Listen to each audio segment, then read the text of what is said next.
شو يلا شو بتقولي؟ شو شلون لانه العريض هذا شو شكله؟ حلقات اها بحسهم مدورين والله حلو. كلهم عم يكتبوا حلق حلق. واو واو. في ناس عم تكتب حلق وعم يكتبوا واو. عم شوف خاتم.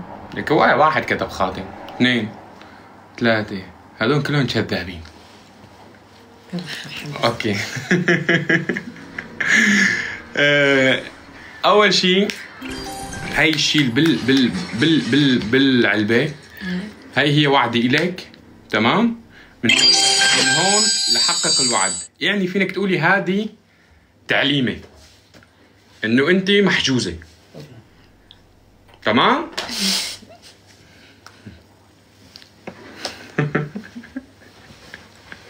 وين لقيتي لك لاوت؟ وين رحتي؟ شلون؟ فهذا الخاتم انا جبت لك اياه مشان احجزك من هلا لوقت خطبتنا.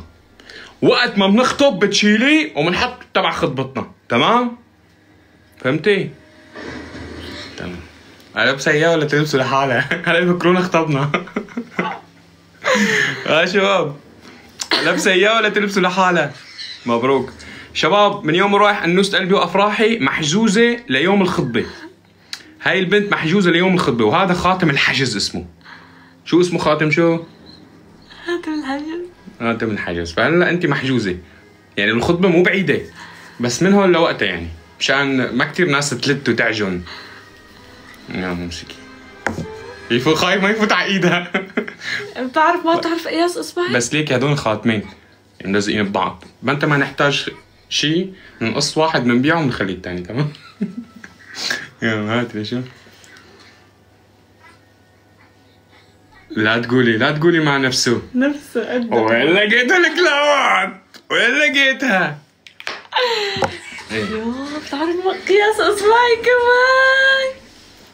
انا شخص شين حبيبي.